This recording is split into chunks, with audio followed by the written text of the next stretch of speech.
Hello and welcome to the Legacy Lines podcast. This is episode number 2. Today's date is Friday, October 18th, 2024.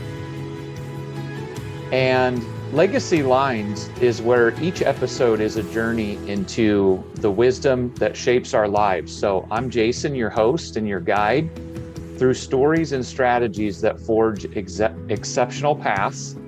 Here we're going to dive into the teachings that have not only shaped my life, but can also refine yours. From biblical landscapes that guide us to the financial acumen that builds empires. And join me as we unpack the tool sets for extraordinary results. This isn't just knowledge, it's legacy in the making. And welcome again to Legacy Lines. In episode number 2 here today, I could talk about this subject matter for hours, if you will. The title of this today is Outside Voices and What to Do with So Many. You know, we will dissect the noise that often surrounds us, voices from every direction, offering advice, opinions, directives for our lives. What should we do with all this? How do we know what will get us traction? How do we know what is bunk? So I'm going to be drawing from some recent conversations as we explore the challenge of finding clarity amidst what I will call so many external inputs. External inputs, I think, is an important caveat.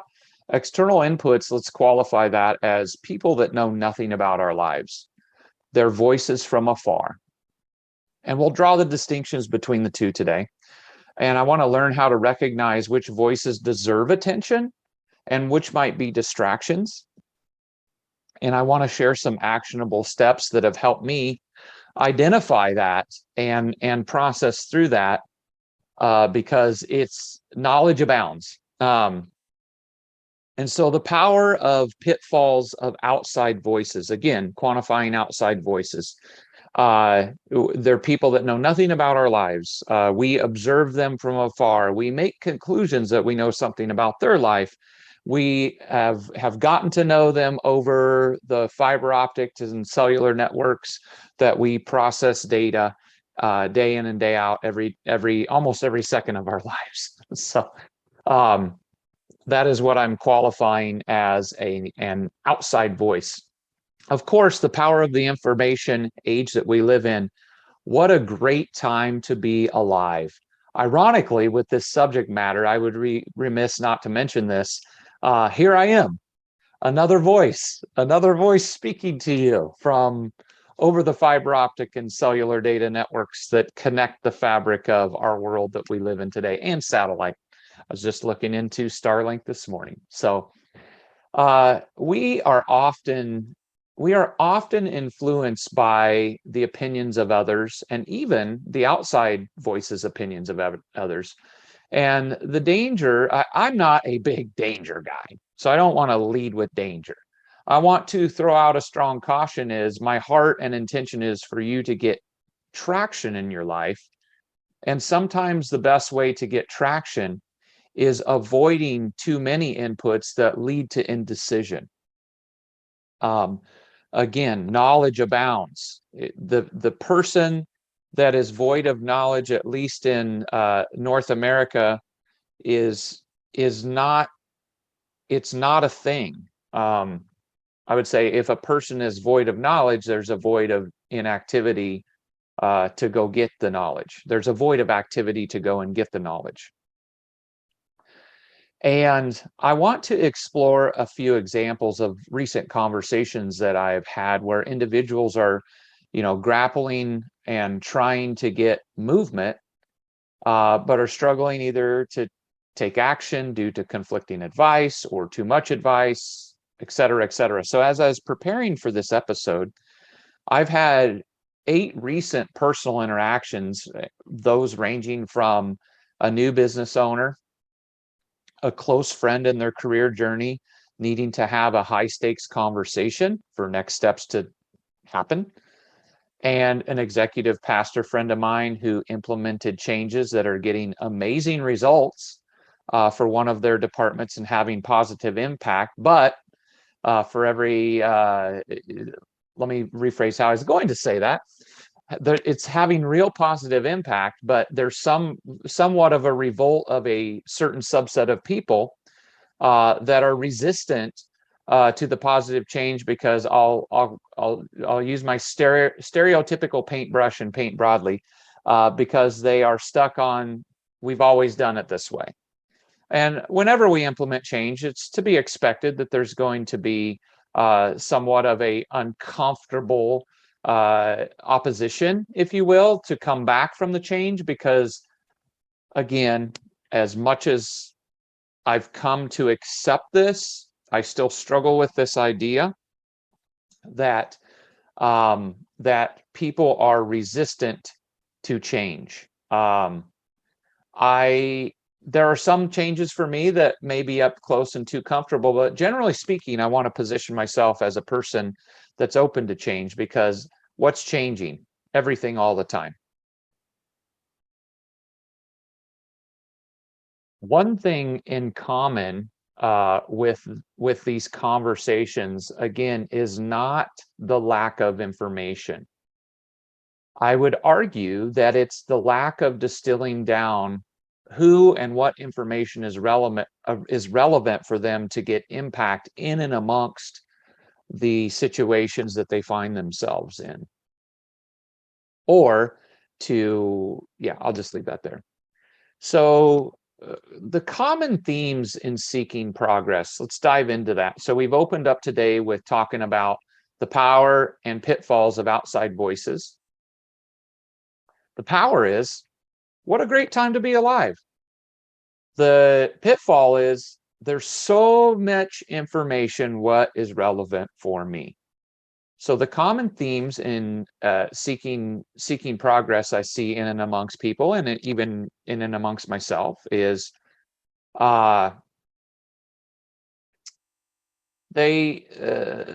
me, you, us, humans in general, need to overcome the fear of having high stakes conversations or high stakes decisions.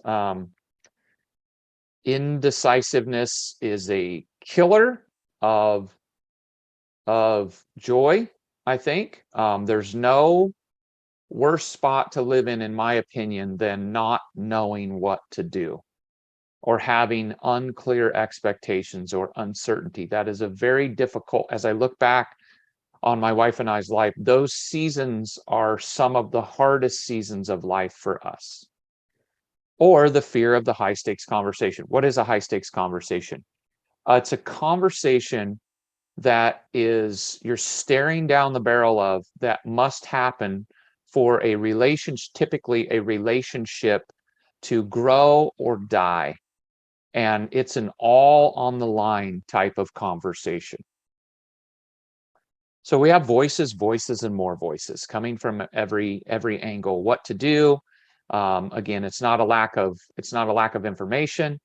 It's the fear of needing to overcome a high stakes conversation and or decision to be made, etc. Now, I will say some helpful information that might give us some insight into how we get to these things. When we look externally, it's often a very familiar, worn path that we think everyone else has it figured out. And that I am the exception to why any certain piece of good advice won't work. Again, we look out, we see, I think most people struggle with it's not the imposter syndrome, it would be more along the lines of, what's wrong with me syndrome. I look at Johnny and Jill, and Johnny and Jill appear to be crushing it. Well, I said this last episode, normal in the day and age that we live in North America is a veneer. It's a 1970s table that looks like real wood that is actually glued together, sawdust in the middle. Okay. So again, that is not real. We think everyone else has it figured out and they just don't. Um, with the, and we are not immune to that exception because we have a front row seat to our own lives. I also see this very, very commonly. People are looking for that one magic piece of information that will change it all for them. Well, I'm here to debunk that. As a side note, there's two good books about this subject matter that I will mention here. There's a book called Atomic Habits by James Clear, and there's a book called The Momentum Theorem. I think that's the name of it, The Momentum Theorem by Ramsey Solutions, Dave Ramsey's group, etc. You can go and Google those and find those. And I would say that without what I'll use for, I'll define what that is, but without those two actions, atomic habits or the momentum theorem, and let me just say what those are in a brief nutshell without being a spoiler, because I highly encourage you read both of those books. The fabric of why those books are important is your life is a culmination of possibly hundreds of thousands or millions of little right decisions and disciplines. People don't like that word, disciplines. But there's not a magic pill you can give a person to get inertia in their life. There's not enough searching of outside voices that can be done to then go and know, this is the piece of advice I'm going to hang everything on. This is the teaching. This is the book. This is the thing that unlocked it all. That is a fallacy. So again, I started this off, a common theme with people seeking advice, this section here. People think there's a magic piece of information that will change it all for them. I'm here to encourage you, give you the opportunity to believe that that's not a thing. Okay. Thirdly, common themes in people seeking progress and what I've observed. We hold on to a false hope that someone is coming to save us, whether that's an organization, whether that's a difficult skill to obtain. If we could just hire someone as opposed to doing it ourselves, we could just find the professional that will come in and walk on water and save the organization. I love live sound engineering. I don't know how many conversations that it's a very difficult, a long-term curated skill to get good at. I can't tell you how many conversations over the years, and even I thought this, even I wanted and wished this to come into existence, that there was just a button on a professional sound console that I could press that would make it exactly like the pros did it. It was that one magic piece of information or advice, or in this case, the button on the soundboard to recall the professionals and how they did it. And I didn't have to learn the skill. I didn't have to exercise atomic habits or the momentum theorem or anything like that, that I could just push, etc. That false hope is best if you can just reject that immediately and decide that if it's to be, it's up to me. If it's to be, it's up to me. Now, again, you will see common themes emerge throughout this whatever this is, podcast. Again, very little post editing. I made the declaration in episode number 1 that I will do nothing in post. Well, guess what? I'm also learning all the time, and I realize that that's not going to be a thing. I'm going to have to do some post production.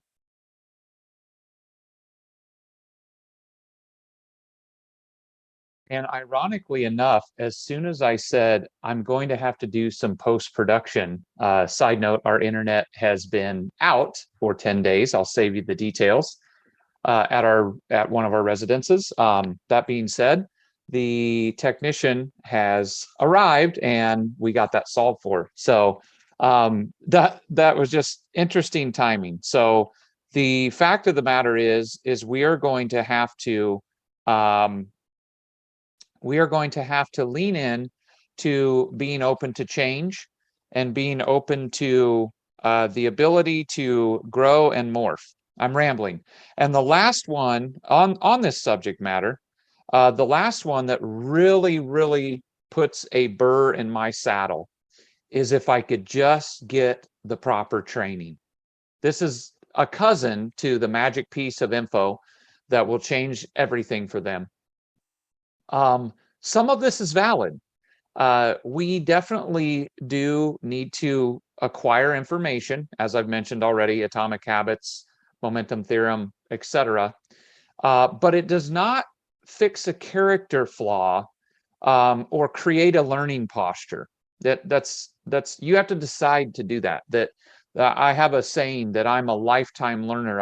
I profess this to myself.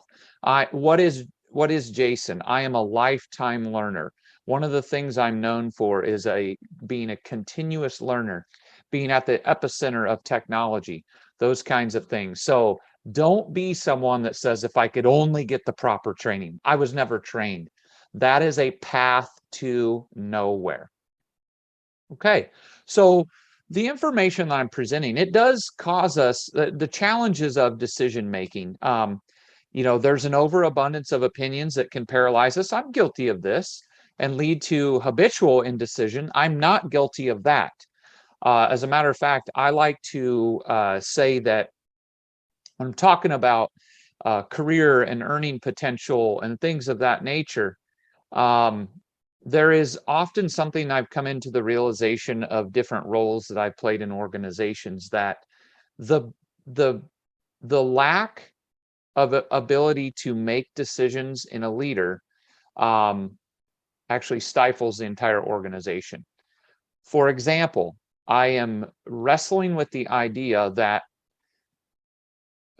the leaders at the level that I communicate with in businesses, the best ones are the most decisive leaders. That doesn't mean that they make the best decision every single time. That means that they have acquired and worked on a skill to make a decision. So, food for thought. The ability to make decisions, I believe, is a skill that's acquired. It's worked on over time. Your muscle is flexed. Your muscle is flexed. So let's look out and be aware of traps to patterns that pop up, like second guessing decisions. I make the decision and then I want to go back. Oh man, that bothers me. That doesn't mean we can't morph, but we don't want to wrestle with the idea that I'm constantly stepping in poop, for lack of a better term, and I'm always going to have to clean it off of my shoe. No, move forward. Be a man or woman of decisive nature and lead.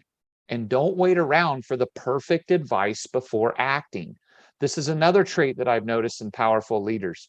They can make decisions on 60% of the data because they've gotten good at the skill of making decisions. Okay?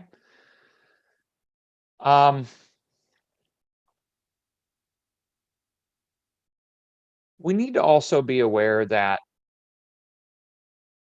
and understand why some voices carry undue weight.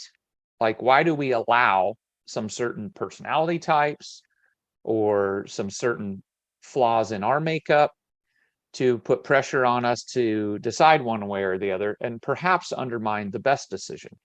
We need to learn to discern between helpful insights and unhelpful distractions. Okay. So I'm going to move into the exercise portion of this podcast.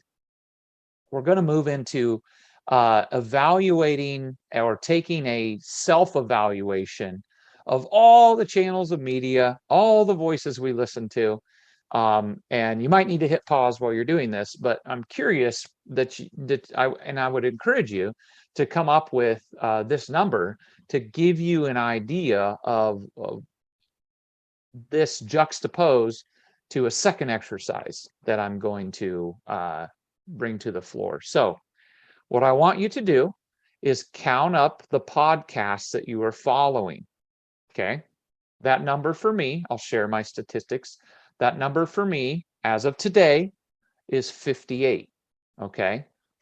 Then take a swag at a general number of the voices you listen to on Instagram or X or whatever is out there. I'm not big into this social media vertical, this particular one here. Just maybe that number is, I don't know, 250, something like that. And then count up the YouTube channels that you're subscribed to. This number for me as of today was 83. And also, not to mention Rumble, Parler, Gab, Truth, MySpace, whatever space is out there that I don't even know exists. These are all external inputs from voices afar, outside voices. Largely, people that have nothing to do with your day-to-day life. Now, the second part of this exercise, so what's that number? So my number, 83 plus 56, about 140 something, okay? So that high 140s. And now I want you to take a moment and analyze, of those 140 something in my case, how many of these have you met the person or personality behind them, or the organization, people in the organization? And I'll wait. I'm not going to wait long because we're on the podcast. But that number for me, I know that number for me is like 3. Okay. And I've been diligent to go out of my way to meet some of these people, but that number is a pittance. And they still have, I'm not in relationship with them. Let's just call it what it is. Okay.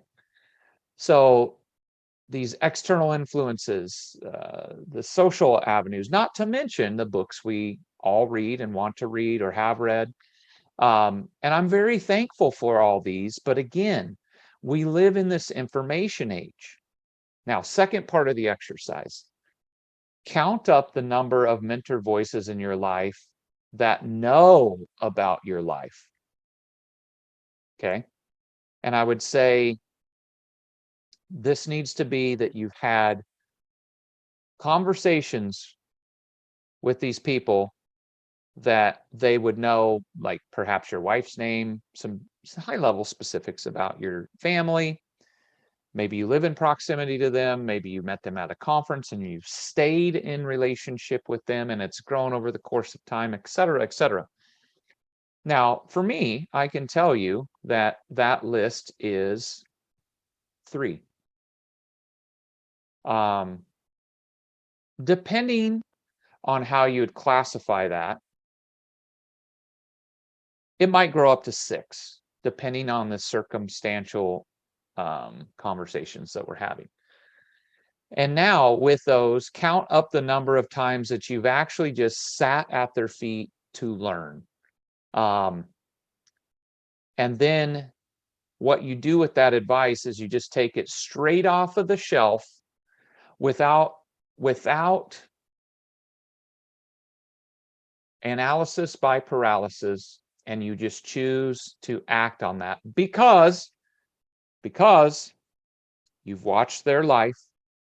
They're men and women of character. They have gotten results that you are going for in your life.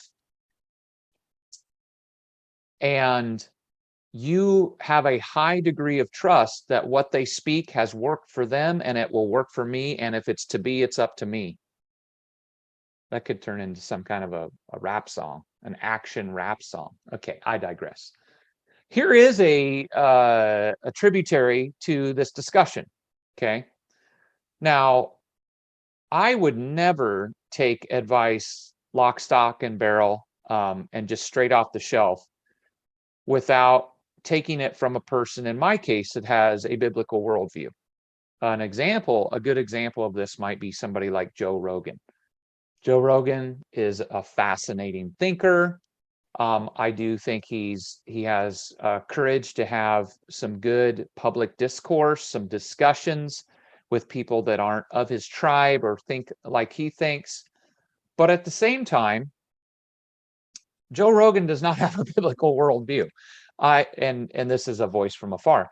But you have to understand that as a Christ follower, you would be setting yourself up for disaster to take carte blanche advice from somebody that does not operate with a biblical worldview. We should not take advice from those without seeing their entire life and hearing from multiple members of their family over a long arc of time. And we allow those people to take that, we just take their advice for what it's worth because we see these other data points. We can trust the well that it's coming from. For example, nobody on here knows my wife, but as I've stated throughout the course of my very short time doing this podcast, my main motivation for this podcast is to create an archive of material that my kids can have for years to come, and we can draw from that well. And it's a different way to teach them than just sitting down and communicating across the table.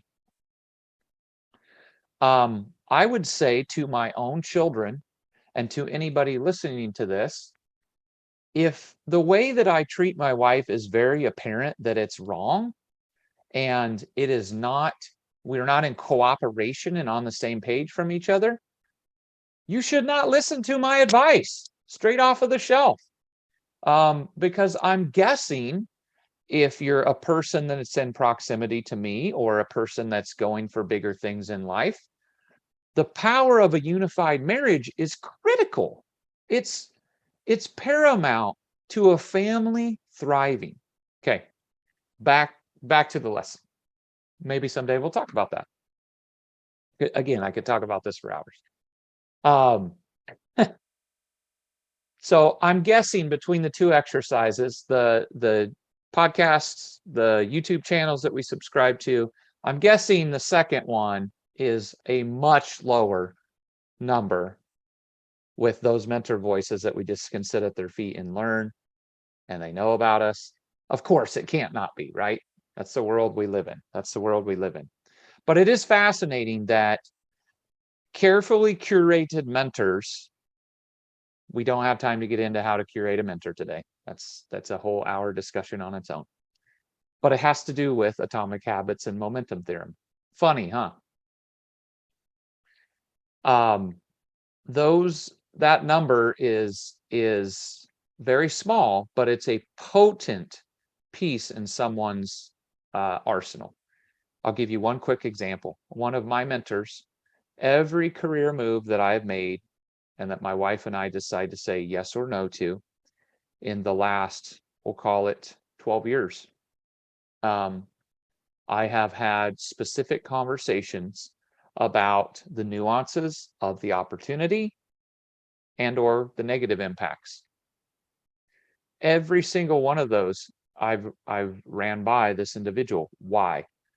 Because the results in their life was very uncommon according to where they came from and their diligence of how they worked, and they were amazing at what they were able to accomplish in the arc of their career, their earning, their industry, all those things. And that's a very potent, I want to replicate that. I just want to say, I want to do what you did. How do I do that? And I sit back and I take the advice and I act upon it. Simply. I don't over analyze it. I can just look at an individual and go, they went where I'm looking to go. They pioneered that. Do I have a relationship with them to be able to tap into that? If that answer is yes, stop over analyzing things. Be a man or woman of action. All right. So again, I want to stress the importance of a biblical worldview, knowing the broader context of those of who you allow influence your life, influence you through that.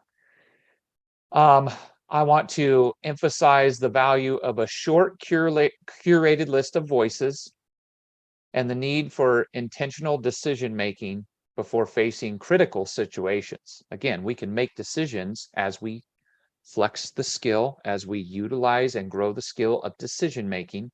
We can make good decisions off even 40%. Because you understand the trends, you understand yourself, you understand your history and what you're capable of. That really matters. All right. So getting down here, the voices that shaped me. I'm going to share my personal influences, voices from afar, and how they've impacted my life. Number one, Dave Ramsey. Dave Ramsey, Financial Peace University is a course that he has had in market for 30 years. It's had a number of different names, but long story short, the advice from Dave Ramsey is a wealth of truth. It's not always fun to listen to because it's potent and it works. But the podcast, his books, Entree Leadership Podcast, wonderful, just life lesson after life lesson, a lot to do with how to handle even dysfunctional relationships because you get a lot of case studies through the context. Uh, Joshua Sheets from Radical Personal Finance. I've listened to him for over 10 years. Just completely out of the box thinker. I love every way he approaches every aspect of life. His podcast is named Radical Personal Finance, but he just got done or is in the middle of finishing up a 11 or 12 part series on how to set up your financial structure as a person.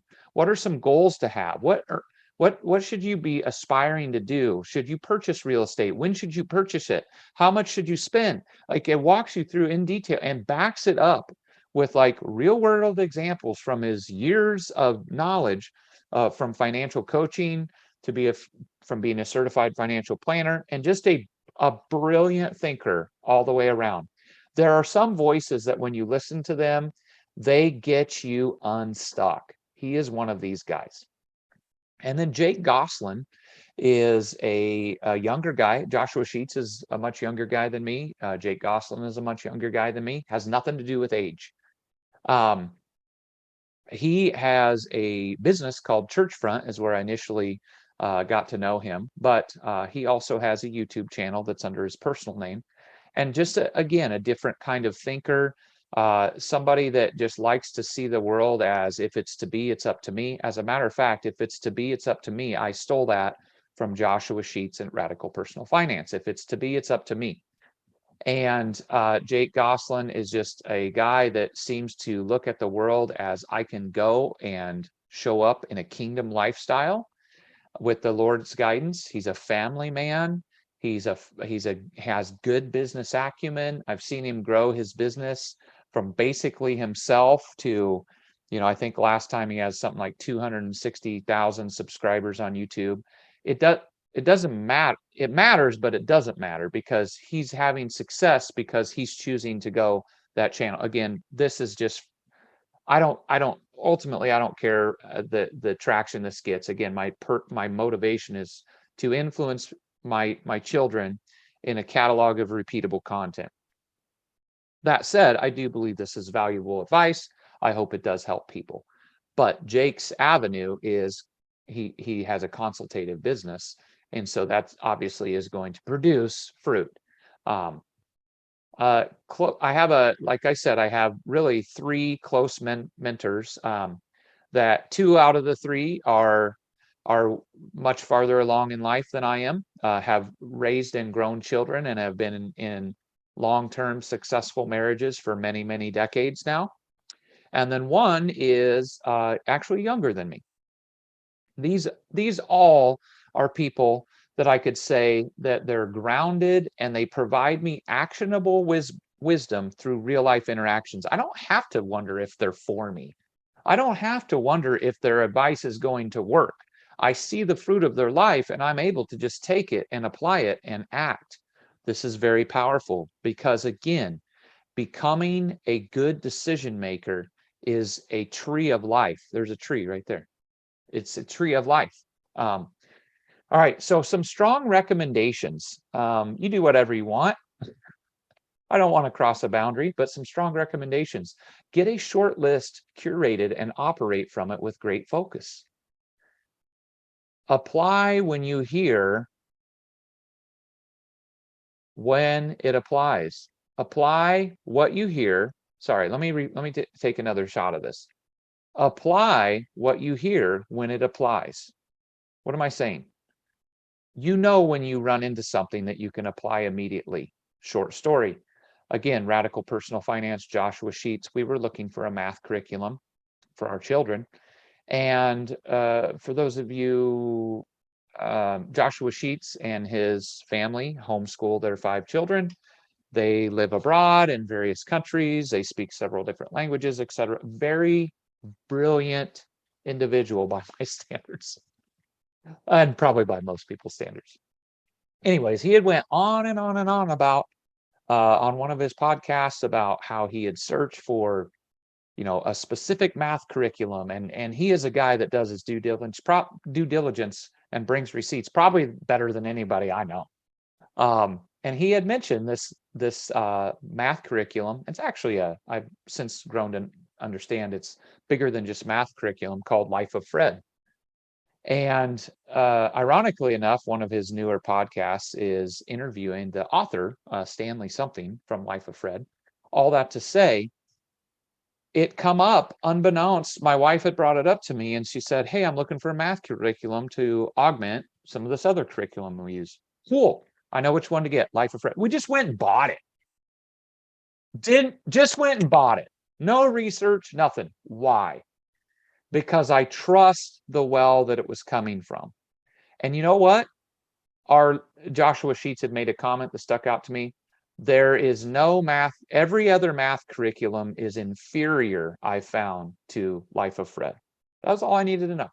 We went and bought it, and all of our children are constantly giving us feedback about the way it's organized, how they enjoy it, how they look forward to it. That is uncommon. I'll tell you that. Okay. So that being said, apply what you hear when it applies. Do it. Get better at making decisions from the premise of these are carefully curated voices, and when I hear a good decision I need to make, I just go and I do it. Okay, that's how we limit down the overall arching outside title of this podcast, Outside Voices and What to Do, with so many. I'm giving you the strong recommendations. Get better at making decisions from the premise of when I'm listening to these carefully curated voices, I can trust what they're saying and act on it. Number 4, don't think you know better or that your life is a special circumstance. Oftentimes you will encounter people of when you give advice open-handedly. We want to give it open-handedly without expectations that I can kind of fail to remember my own advice once in a while. If the rebuttal is 7 reasons why it won't work for me and why I'm a special case, good luck, good luck, good luck, good luck. Don't think you know better or your life is a special circumstance. I don't know if you know this or not. There's been many people that have went before you in life. Billions and billions of people. All that to say, don't think you know better or your life is a special circumstance. Number 5, make the decision before it's time to make the decision. What does that mean? We can be making decisions, be a man or woman of serious thought, thinking, before it's actually time to make the decision. If we're always gathering good information, you're going to have what's, I forget the term, forgive me, I'm going to take a shot at it, where your memory base, your brain base is built up, and you have pieces of information that actually work together that make learning easier. If you're doing that over time, there's a proper scientific name for it. I don't know what it is. I forget it. All that said, you're going to become better at decision making because you're curating content from good wells. You're building up background knowledge, and also have the conversation before it's time to have the conversation. What does this mean? Okay, I've mentioned high stakes conversations. I think it is entirely possible for you to go into a high stakes conversation and or coaching with people, counseling with people, those kinds of things, and actually play out the nuances of the conversation. This is somewhat of a sales tactic. I've had the pleasure to work with many different salespeople over the years. By the way, sales is the toughest gig. It's also the highest rewarded compensation wise, and it should be because it's the toughest gig. I've had a lot of opportunity to see objection handling, or to see if the conversation goes this way, then what? It's not gamifying the situation. It's handling things with care. Have the conversation before it's time to have the conversation, especially in a high stakes conversation, because you want to go in there with the right heart.